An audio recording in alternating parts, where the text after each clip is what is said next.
দিল্লির press club of ইন্ডিয়ার এমন কিছু ঘটেছে যা বাংলাদেশের প্রতিটি সচেতন নাগরিকের কাছে উদ্বেগের কারণ হয়ে দাঁড়িয়েছে। 2024 সালের 5ই আগস্ট শেখ হাসিনা সরকারের পতনের পর দীর্ঘ 1.5 বছর ভারতের মাটিতে আওয়ামী লীগ নেতারা কোনো প্রকাশ্যে রাজনৈতিক কার্যক্রম চালাতে পারেনি। ভারত সরকার এতদিন তাদের এই সুযোগ দেয়নি, কিন্তু হঠাৎ করেই সে দরজা খুলে গেল। কেন? এই প্রশ্নের উত্তর খুঁজতে গেলে বোঝা যায় পরিস্থিতি কতটা গভীর এবং জটিল। প্রেস ক্লাব অফ ইন্ডিয়া কোনো সাধারণ জায়গা নয়, এটা বুঝতে হবে আগে। ভারতের একেবারে কেন্দ্রীয় স্থানে শুধুমাত্র দেশটির নিবন্ধিত রাজনৈতিক দলগুলোই সর্বভারতীয় ইস্যুতে সংবাদ সম্মেলন করতে পারে। এখানে আওয়ামী লীগকে সুযোগ দেওয়ার অর্থ একটাই, সাউথ ব্লক থেকে সরাসরি সবুজ সংকেত এসেছে। নরেন্দ্র মোদীর পররাষ্ট্র মন্ত্রণালয় এবং তাদের অভিযুক্ত সংস্থাগুলো এই পুরো বিষয়টি নিয়ন্ত্রণ করছে বলে ধারণা করা হচ্ছে। এটা আর গোপন কোনো ষড়যন্ত্র নয়, বরং দিনের আলোতে খোলামেলা কূটনৈতিক চাল। শনিবারের সেই সংবাদ সম্মেলনে উপস্থিত ছিলেন বাংলাদেশের সাবেক পররাষ্ট্রমন্ত্রী হাসান মাহমুদ এবং সাবেক শিক্ষামন্ত্রী মহিবুল হাসান চৌধুরী নওফেল। দুজনেই আওয়ামী লীগের গুরুত্বপূর্ণ মুখ, দুজনেই এককালে ক্ষমতার শীর্ষে ছিলেন। কিন্তু গল্প এখানেই শেষ নয়। আগামী শুক্রবার অর্থাৎ 23শে জানুয়ারি আরেকটি সংবাদ সম্মেলনের আয়োজন করা হয়েছে। সেখানে নওফেলের পাশাপাশি থাকবেন আরেক সাবেক মন্ত্রী মোহাম্মদ আলী আরাফাত। এখানেই একটা বড় প্রশ্ন উঠে আসছে যা অনেকের মাথা ঘুরপাক খাচ্ছে। আরাফাত, হাসান মাহমুদ সহ এই নেতারা কিন্তু বাংলাদেশে একবার গ্রেফতার হয়েছিলেন, তাহলে তারা ভারতে পৌঁছালেন কিভাবে? খবর আসছে যে সেনাবাহিনী তাদের নিরাপদ প্রস্থানের ব্যবস্থা করে দিয়েছে। শুধু তাই নয়, পুলিশের কিছু কর্মকর্তাও একইভাবে নিরাপদে দেশ ছাড়তে সাহায্য করেছে বলে জানা যাচ্ছে। এই তথ্য যদি সত্যি হয়, তাহলে বাংলাদেশের অভ্যন্তরে আসলে কি ঘটছে সেটা নিয়ে গুরুতর প্রশ্ন তৈরি হচ্ছে। ভারতে আওয়ামী লীগের আশ্রয় নেওয়ার বিষয়টা নতুন কিছু নয়, এটা সবাই জানে। কিন্তু এতদিন ভারত একটু সতর্কতা অবলম্বন করেছিল। অন্তর্বর্তী সরকার যেহেতু যথেষ্ট সময় এবং কূটনৈতিকভাবে চাপ প্রয়োগ করার ক্ষমতা রাখে, তাই ভারত সরকার আওয়ামী লীগকে প্রকাশ্য রাজনৈতিক কার্যক্রম চালাতে দিচ্ছে না। অতীতে কয়েকবার আওয়ামী লীগ দিল্লিতে সংবাদ সম্মেলনের আয়োজন করতে চেয়েছিল, কখনো নিজেদের নামে, কখনো অন্য নামে, কিন্তু প্রতিবারই সেটা আটকে গেছে। বলা হচ্ছে মোহাম্মদ ইউনূসের কূটনৈতিক চাপে ভারত এই অনুমতি দেয়নি। কিন্তু এখন পুরো ছবিটা বদলে গেছে। এখন সকাল সন্ধ্যা সংবাদ সম্মেলন হচ্ছে, প্রকাশ্যে অফিস খোলা হয়েছে।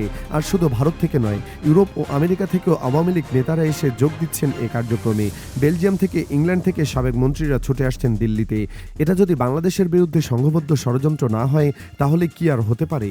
তাহলে যেন প্রকাশ্যে আওয়ামী লীগকে একটা ওপেন লাইসেন্স দিয়ে দিয়েছে বাংলাদেশ বিরোধী কার্যক্রম চালানোর জন্য। প্রশ্ন হচ্ছে, কেন এই মুহূর্তে, কেন ঠিক এখনই ভারত এত আগ্রাসী হয়ে উঠল? উত্তরটা আসলে খুব সরল। 12ই ফেব্রুয়ারি এই তারিখে বাংলাদেশের জাতীয় নির্বাচন এবং গণভোট হওয়ার কথা। আর এই নির্বাচন মানে আওয়ামী লীগের জন্য চিরকালের জন্য দরজা বন্ধ হয়ে যাওয়া। গণভোটে যদি জনগণের রায় দেয়, তাহলে আওয়ামী লীগ সারা জীবনের জন্য নিষিদ্ধ হয়ে যেতে পারে। এই আতঙ্কে তারা এখন মরিয়া। বিশ্লেষকরা মনে করছেন, ভারত প্রথমে চেষ্টা করেছিল আওয়ামী লীগকে সাথে নিয়ে একটা অংশগ্রহণমূলক নির্বাচনের ব্যবস্থা করাতে। তাদের ভাষায় এটাকে বলা হচ্ছিল ইনক্লুসিভ ইলেকশন। কিন্তু যখন তারা বুঝতে পারল যে এটা কোনোভাবেই সম্ভব নয়, বাংলাদেশের মানুষ আওয়ামী লীগকে সাথে নিয়ে নির্বাচন করতে কিছুতেই রাজি নয়, তখনই তারা অন্য পথে হাঁটতে শুরু করেছে। এখানে বিএনপির নামও উঠে আসছে, যা অনেককে চমকে দিচ্ছে। অনেকে বলছেন বিএনপির মাধ্যমে চেষ্টা করা হয়েছে আওয়ামী লীগকে নির্বাচনে অন্তর্ভুক্ত করতে। বিএনপি নিজেও চেষ্টা করেছে বলে খবর আছে, কিন্তু যখন দেখা গেল সেটাও সম্ভব হচ্ছে না, তখনই ভারত সরাসরি মাঠে নেমে পড়েছে। এই মুহূর্তে যে পরিস্থিতি তৈরি হয়েছে সেটা অনেকটা 2006-2007 সালের কথা মনে করিয়ে দিচ্ছে।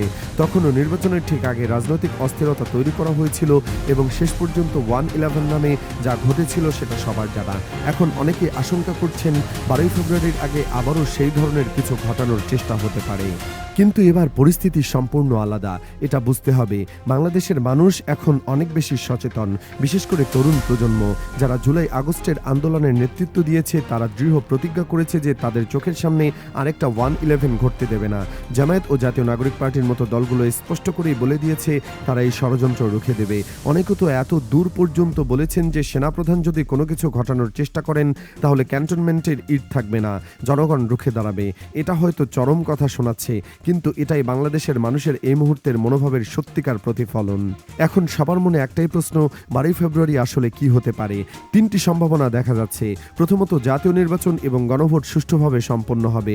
এটাই সবার প্রত্যাশা এবং এটাই চাওয়া উচিত। যদি এটা হয়ে থাকে তাহলে ষড়যন্ত্রকারীদের সব পরিকল্পনা মুহূর্তেই ভেস্তে যাবে। দ্বিতীয়ত, জাতীয় নির্বাচন হয়তো কোনো কারণে হতে পারল না, কিন্তু অন্তত গণভোটটা হয়ে গেল। গণভোট হয়ে গেলেও আওয়ামী লীগের জন্য বড় ধাক্কা হবে, কারণ এটা তাদের চিরতরে নিষিদ্ধ করার পথ খুলে দেবে। তৃতীয়ত, কোনোটাই না হওয়া, কিন্তু অনেক বিশ্লেষক মনে করছেন এই তৃতীয় পরিস্থিতিতে গেলেও 2006-এর মতো সেনাবাহিনী পর্দার আড়ালে থেকে ক্ষমতা দখল করবে এমন সম্ভাবনা একদমই নেই, কারণ মোহাম্মদ ইউনূস নিজে ক্ষমতা ছাড়বেন না বলে মনে করা হচ্ছে। তিনি ক্ষমতায় থেকে অন্য নির্বাচনের দিকে এগিয়ে যাবেন, যেমন স্থানীয় সরকার নির্বাচন। খবর পাওয়া যাচ্ছে 12 ফেব্রুয়ারি জাতীয় নির্বাচন না হলে 1 থেকে 1.5 সপ্তাহের মধ্যে স্থানীয় সরকার নির্বাচনের ঘোষণা আসতে পারে। যেহেতু বৃহস্পতিবার সাধারণত উপদেষ্টা পরিষদের গুরুত্বপূর্ণ সিদ্ধান্ত হয়, তাই পরের বৃহস্পতিবারই এই ঘোষণা আসতে পারে। এদিকে ভারতের মাটিতে আওয়ামী লীগের কার্যক্রম নিয়ে একটা আইনি প্রশ্ন উঠেছে। ভারতের নিজস্ব আইন অনুযায়ী কেউ যদি যথাযথ ইমিগ্রেশন প্রক্রিয়া সম্পন্ন না করে সীমান্ত পার হয়ে দেশে ঢোকে, তাহলে সেটা অনুপ্রবেশ বলে গণ্য হয়। অনুপ্রবেশকারীদের গ্রেপ্তার করা হয় এবং 5 থেকে 7 বছরের জেল হতে পারে। সুরঞ্জন বালি এবং সালাউদ্দিন আহমেদের ক্ষেত্রে ঠিক এটাই হয়েছে। আওয়ামী লীগের ক্ষেত্রে ভারতে নিজেরাই আইনত মানছে না। হাজার হাজার আওয়ামী লীগ নেতাকর্মী সীমান্ত পার হয়ে ভারতে ঢুকেছে সরকারের নাকের ডগায়, অথচ তাদের কাউকে অবৈধ অনুপ্রবেশকারী হিসেবে গ্রেপ্তার করা হয়নি। উল্টো তাদের থাকতে দেওয়া হয়েছে, সংবাদ সম্মেলন করতে দেওয়া হয়েছে, রাজনৈতিক কার্যক্রম চালাতে দেওয়া হয়েছে। এটাই প্রমাণ করে আওয়ামী লীগ ভারতের কাছে কতটা মূল্যবান। ভারত নিজের আইন ভেঙে হলেও তাদের আশ্রয় দিয়েছে এবং এখন তাদের বাংলাদেশ বিরোধী ষড়যন্ত্রের হাতিয়ার হিসেবে ব্যবহার করছে। আরেকটা উদ্বেগের জায়গা আছে যা অনেকে এড়িয়ে যেতে চাইছেন। অনেকে মনে করছেন ভারত ও আওয়ামী লীগের এই ষড়যন্ত্রে বিএনপিও জড়িত থাকতে পারে। এটা যদি সত্যি হয় তাহলে বাংলাদেশের জন্য পরিস্থিতি আরও জটিল, কারণ বিপ্লবের বিরুদ্ধে দেশের দুটি বড় রাজনৈতিক দল একজোট হলে সাধারণ মানুষের পক্ষে লড়াই করা কঠিন হয়ে পড়বে। তবে আশার কথা হচ্ছে অন্তর্বর্তী সরকারও এই পরিস্থিতি মোকাবেলা করার জন্য সম্পূর্ণরূপে প্রস্তুত আছে বলে মনে হচ্ছে। তারা জানে 12 ফেব্রুয়ারির আগে অনেক কিছুই ঘটতে পারে। ভারতের মাটি ব্যবহার করে আরও অঘটন ঘটানোর চেষ্টা হতে পারে, কিন্তু সরকার সেই পরিস্থিতি সামলাতে সক্ষম বলে দাবি করা হচ্ছে। এখন প্রশ্ন উঠছে, যে দুটি সংগঠনের নামে সংবাদ সম্মেলন আয়োজিত হচ্ছে তারা আসলে কারা? অনেকে বলছেন এগুলো আওয়ামী লীগের দলীয় অনুষ্ঠান নয়, ভিন্ন সংগঠনের নামে হচ্ছে। কিন্তু ভারত তো এত বোকা না, তারা ভালো করেই জানে সরাসরি আওয়ামী লীগের নাম দিলে বিষয়টা খুব প্রকাশ্য হয়ে যাবে, তাই অন্য নামে করা হচ্ছে, কিন্তু উদ্দেশ্য একই, আওয়ামী লীগের স্বার্থে বাংলাদেশের বিরুদ্ধে ষড়যন্ত্র। এখন সবার চোখে 12 ফেব্রুয়ারির দিকে। এই তারিখ বাংলাদেশের ভবিষ্যৎ নির্ধারণ করবে। নির্বাচন হলে বিপ্লবের পক্ষের শক্তি ক্ষমতায় আসবে বলে আশা করা হচ্ছে, আর না হলে কি হবে সেটা এখনো অনিশ্চিত। তবে একটা কথা স্পষ্ট, বাংলাদেশের মানুষ আর আগের মতো নেই। তারা জেগে উঠেছে। কেউ যদি মনে করে চোরাপথে ক্ষমতা দখল করা যাবে, তাকে কঠিন বাস্তবতার মুখোমুখি হতে হবে। জুলাই আগস্টের বিপ্লব প্রমাণ করেছে বাংলাদেশের তরুণরা যখন রাস্তায় নামে কোনো শক্তি তাদের রুখতে পারে না। অতএব উদ্বেগ আছে, কিন্তু ভয় পাওয়ার কিছু নেই। ষড়যন্ত্র চলছে এটা সত্য, কিন্তু সতর্ক থাকতে হবে।